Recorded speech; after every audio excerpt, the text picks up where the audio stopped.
Lalu cloning yang didapat dari spesies terakhir 30 tahun yang lalu pada tahun 1988, sebelum mati, hewan tersebut dibekukan.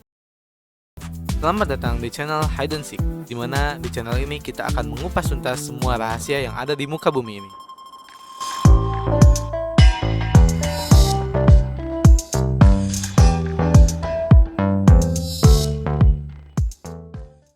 Halo guys, selamat datang di channel Hide and Seek ya. Apa kabarnya semuanya nih? Semoga dalam keadaan baik-baik aja ya. Ya, walaupun PPKM level 4 diperpanjangnya minggu ini dan tanggal 2 Agustus itu terakhir ya. Semoga semuanya dalam keadaan sehat dan rezekinya dilancarkan terus, amin.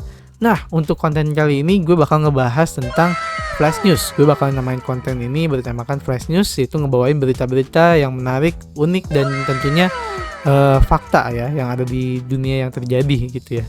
Oke, untuk konten kali ini gue cobain lightning yang agak sedikit low ya. Buat teman-teman yang mungkin menyukai lightning kayak gini, boleh tulis di kolom komentar ya, buat eksperimen konten gue ke depannya. Jadi ada perbaikan sedikit demi sedikit gitu guys. Thank you banget ya. Oke, tanpa berlama-lama lagi gue langsung ngebahas tentang Flash News ini ya. Oh ya guys, jangan lupa di subscribe, like, dan komen ya, supaya gue makin semangat bikin konten-konten menarik ke depannya. Dan pastiin kalian nonton videonya sampai selesai. Oke, Flash News yang pertama, pembangkitan hewan punah berhasil. Buat teman-teman mungkin di sini tahu ya, banyak hewan-hewan yang sudah sedikit populasinya dan terancam punah, bahkan banyak yang udah punah juga. Nah, untuk Flash News ini ternyata pembangkitan hewan yang udah punah itu benar-benar terjadi loh guys.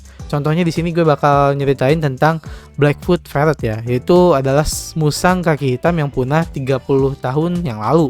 Lama banget ya. Berhasil dibangkitkan dengan metode cloning.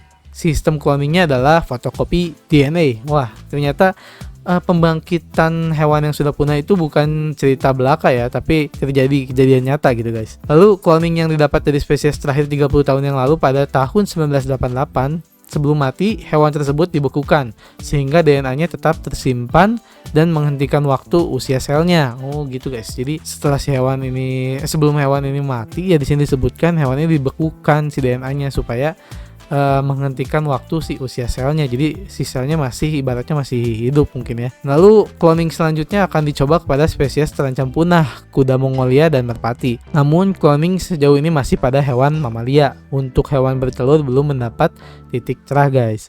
Saat ini sudah bisa dilakukan cloning pada hewan peliharaan anjing dan kucing dengan harga yang cukup mahal nih guys, yaitu kucing sekitar 500 juta dan anjing 700 juta di perusahaan Viagen Pets. Jadi buat teman-teman nih yang mungkin hewan peliharaannya udah mati gitu ya, mau dibangkitkan lagi, boleh guys nih. Ada kucing 500 juta, anjing 700 juta ya. Silahkan guys kalau pengen di perusahaan Viagen Pets ya, bisa kalian searching aja di Google. Yang kedua adalah kacamata melatih mata minus.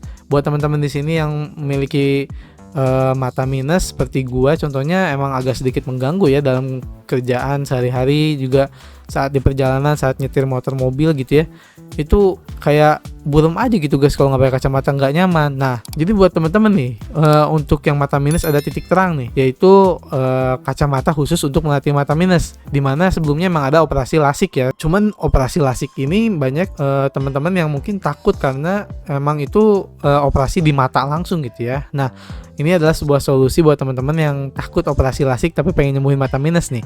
Sekarang udah ada inovasi kacamata untuk melatih otot mata guys. Namun untuk sekarang hanya untuk mata minus aja gitu guys. Tapi masih di tahap uji coba kepada 25 orang. Namun hasilnya sangat positif, berhasil menurunkan angka minus. Wah, ini mantep sih. Tanpa harus operasi guys, kalian bisa menyembuhkan mata minus. Wah, mantep sih.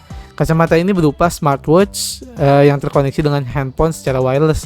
Dengan hanya menggunakan selama 60-90 menit setiap hari, melatih menggunakan proyeksi gambar guys. Kalau mungkin teman-teman yang pernah tes minus ya, itu kayak focusing to the object gitu ya. Nah, ini mungkin kacamata ini seperti itu gitu guys. Meskipun diuji cobanya di Amerika, tapi akan dijual pertama kali di Asia dulu guys, karena orang-orang Asia ini memiliki rasio tertinggi dalam penyakit, atau bukan penyakit ya disebutnya, penderita mata minus gitu guys ya, secara genetik.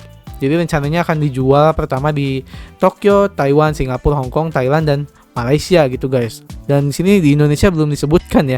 Mungkin nanti kita bisa order aja pakai Shopee ya dari Taiwan atau Singapura kali ya. Oke guys, yang ketiga ini ada Meat Lab, di mana di meat lab ini orang menciptakan daging untuk dikonsumsi. Jadi menciptakan daging ya guys, perlu digarisbawahi, bukan hewan ternak. Ya betul banget. Jadi di sini tuh orang-orang terutama di Amerika dan Eropa itu sudah semakin meluas akan permintaan dari meat lab ini ya guys. Jadi rasanya juga nggak jauh beda dari daging ternak biasanya gitu guys. Gue jelasin lagi, meat lab ini adalah daging yang diambil dari stem cell atau sel panca dari otot hewan dan ditumbuhkan di laboratorium. Dari satu sel bisa menjadi ribuan daging patty guys. Bayangkan, dari satu sel doang kalian bisa udah menciptakan daging sendiri tanpa harus hewan ternak gitu guys. Nah sekarang tuh di Singapura udah ada dan bahkan di restoran pun sudah ada guys yang pakai meat lab ini, daging dari meat lab ini.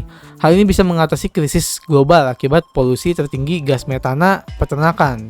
Yang kita tahu ya peternakan emang sih meningkatkan atau mengakibatkan polusi tertinggi dari gas metana ya, dari kotoran hewan ternak tentunya.